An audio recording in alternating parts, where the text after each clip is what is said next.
rarely you will find me wake up ahead of everybody else.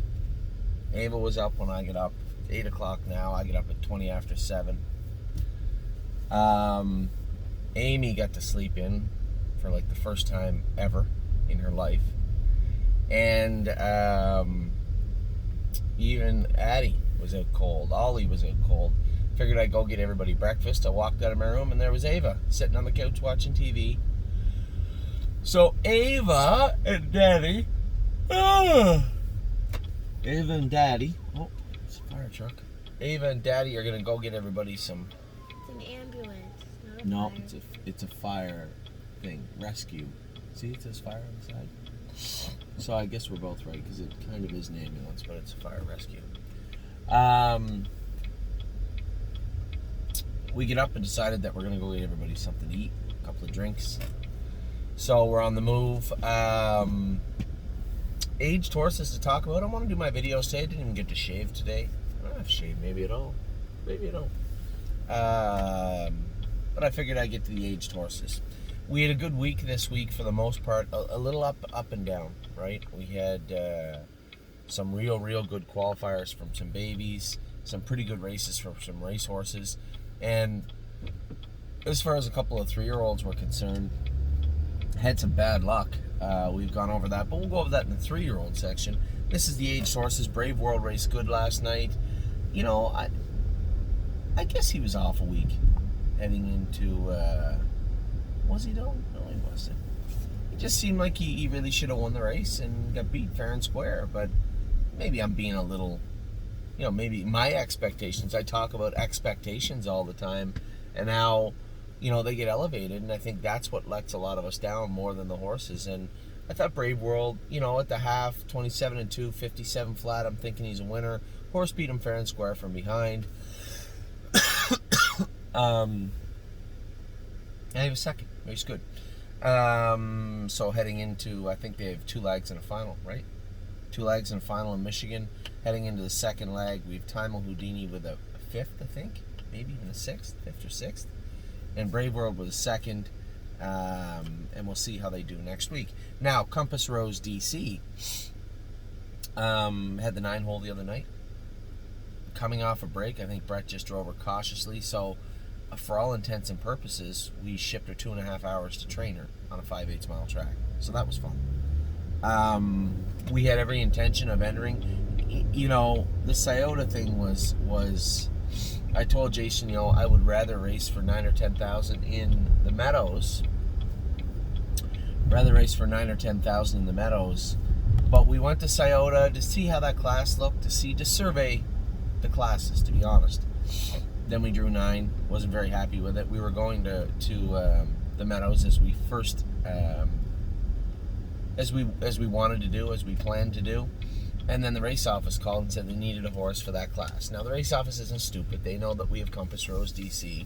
They know that she just raced. I'm going to have to wait till I'm done with this.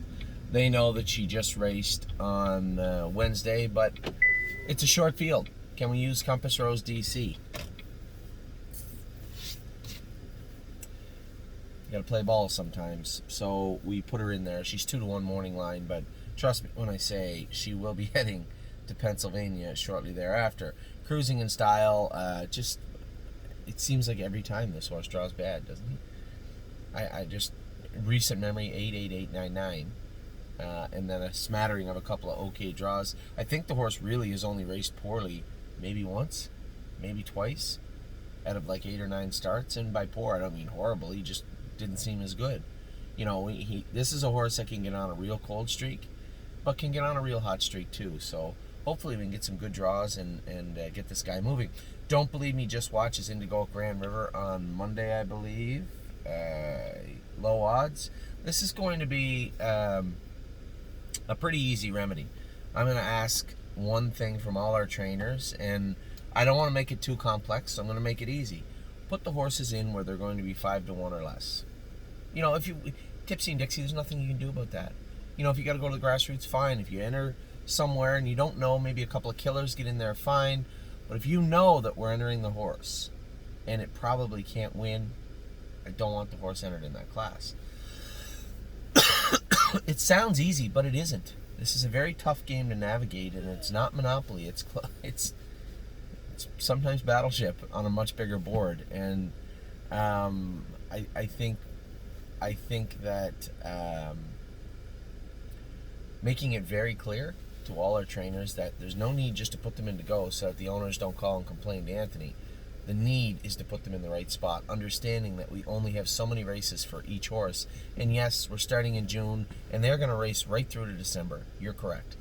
But at the end of the day, we don't want wasted trips to the track, both for the horse, both for you, most certainly for the trainer also. So put the horses in where they can win. Don't believe me, just watch. Looks like he's in a great class at 3-1, so we'll see how he does on Monday. Globetrotting, I think, will be qualifying Thursday at Northfield Park. Jason and I have a big job in front of us. She's not staying at Northfield Park. Do we send her to the Meadows? Do we send her to the Meadowlands? Now, I literally sent an email off to Jeff Grell, and I said, hey, is there any trotting mares classes? I mean, obviously the Manchegos are there, but I don't want to racing at Surrey. Come on. He said, there's some, they don't fill all the time. I'm not really sure what's out there right now for a horse like that. So I have to look around. We have tons of options. She is an Ohio bred. Scioto does have some mares classes. So does Northfield, or so does the Meadows. Poconos. Don't want her on a half. So Yonkers is out. Don't really want her on Yonkers. Not that she can't get around a half. She trained great here the other day, which was shocking. But she does brush a knee in the turns at the half, and I just don't want her on a half. She's a big horse on a little track. It's not a good combination. So looking for a place for Globetrotting, whether it's Scioto, the Meadows, maybe Indiana. I have to look and see what they have to offer down there also. And then, of course, we always have our home track of Mohawk. So we'll see what's available for Globetrotting out there. Next, Miss Brampton Beast broke a hobble in her qualifier, but she's okay to race. She'll race next Saturday, I believe. Saturday, Sunday, somewhere around there. I apologize. She may be in to go. If she's not, she'll be entered at Georgian Downs. I don't want her on a half her first start. I'd like to race her at Georgian Downs. I'm not so sure she's not in Tuesday. In fact, they race at Colton Geldings Tuesday. I'll have to circle back and ask Jason and Cindy, or I can look it up before I do my video. Could always try that. Oso Pine didn't race this week. He won, looked great the other day, then hit a little sand crack in his foot. We cleaned that all up. It's fine. I know there's a lot of people out there, especially with the My Jazz situation. People hear quarter crack, sand crack, foot separation, and they shiver. You know, the hair stands up in the back of their neck. Relax. My Jazz is the furthest side of the spectrum as far as nasty quarter cracks and foot separations and just rare injuries. But she'll be fine. Then the whole other side of the spectrum is usually where, almost to the other end of the boardwalk, is where you'll find Oso Pines. Very minor. It's fixed up now. It'll be fine. Path of Totality has to qualify. I think I'm going to sneak over to the Meadows on Tuesday, qualify Path of Totality, maybe school Won My Heart Hanover, and then head down to Paulden. Want to come to a fair on Tuesday? Yeah. I got to go to Pennsylvania and qualify in the morning, then get in the car, drive 3 hours to a fair. We won't even get home till 10 o'clock at night. Okay. I don't even know if it's a good fair. It might be a crappy fair. It's the first fair of the year. I'll let you think about it. Spend That Money is going to qualify, I believe, on Tuesday. Now, we didn't know if there was schoolers. You don't know what's going on in Ontario. I know they're started up, which is great, but there's still restrictions. They're still gradually opening up. In a perfect world, there would be schoolers at every qualifying session. You could just go over there, put your horse into school, go a mile and 2.5, and now you're tightened up good for Tuesday. But we don't have that option now. So I think putting her into qualify Tuesday, asking James to go a mile and 2.1, 2.2 with her, that'll tighten her up for Georgian Downs on Saturday. She's not where she was in the winter just yet. She's put on some weight. Keep in mind, when we were racing her, there was corks on. Now the shoes are changed. No corks on those shoes anymore. It's not as easy as we'll just leave the winter corks on her. It doesn't work that way. You're talking about different tracks also. So now we're trying to get her set up for the summer. This is a horse where the break helped her to put some weight on and freshen her up, but really hurt her in the sense that we had her rolling, just starting to get rolling good when they locked down. So we'll see what happens with Spend That Money. Spirit Deo raced good the other day, as I said in my video. She needs, I feel, now that I've surveyed the situation, I see what's going on with her, I've talked to Tim, I think she just needs 4 or 5 starts. She needs to, in the old days, what a horseman used to call this is racing them into shape. I don't know if she was ready to bang, go right in 54. Her talent allowed her to, her perseverance allowed her to, but was her body completely ready to? I don't think we hurt her, but I don't think she was ready to go there. That was on me. I just blindly thought she was. And I think we just need to, the easiest way to put it is just use the oldest analogy. We're just going to race her into shape. So I was very happy with Spirit of Dio the other day. I think she's building, right? Qualifier, she was fast, but I had to watch her. First race, she was just a bulldog and won because she mauled them. Now she was in with horses that were decent horses, and even though I had to watch her, she still was closing at the wire. Another, 5 yards, she's a winner. I thought she raced really, really well.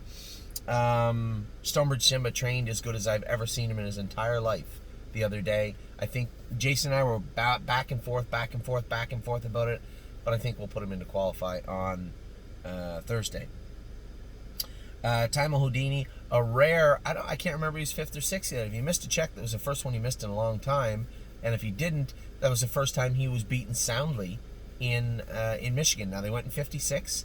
Is he up for round 2 with these horses next week? I suspect he is. We'll see how he races next week. West 52nd. I had some people complain that Jason was driving the horse. I'll put it quite bluntly. He couldn't race legally if he didn't race in that class. He just wasn't allowed. We scratched him Wednesday in Delaware. You couldn't have raced him back in Delaware until next Thursday. You scratched him in Ohio on Wednesday. You couldn't race him until the following Wednesday. I mean, there's usually 6 to 7 day period, but because they needed a horse, they waived it. I didn't know they were allowed, but they did. They waived it, raced him. Listen, Jason doesn't drive very often. Neither do those drivers he was in with. He said that he kind of got bumped into and interfered with on the last turn. The horse made a break. Doesn't really matter. It was a good mile for West 52nd. He looked good. Look to me. What's wrong?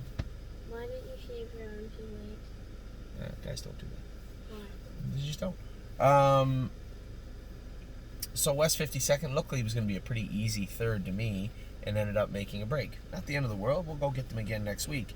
And then White Tiger was great. That's as good as that's as good as I've seen White Tiger in recent memory. I can't remember, even the day he won in 54, typical White Tiger drive, sat way back in the nosebleed seats, comes screaming up alongside them, overpowered them and won in 54. He was good that day, but I'm telling you, he was better the other day as far as the way he behaved. He never put He never put a step in at all in the turns. He was just very, very good the whole way. Very good, very impressed. Tim's got him very, very good right now. And then, yes, his qualifier wasn't awesome, but as I said multiple times, the fact that Irv Miller, okay, what do you want to do? I'm just coloring. Okay.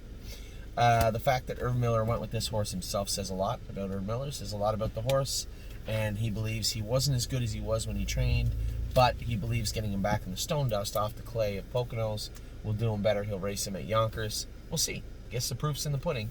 We'll see how yes races next week. So, that's your aged horses. Ava and I are going to Starbucks right now. And I will talk to you in a little while.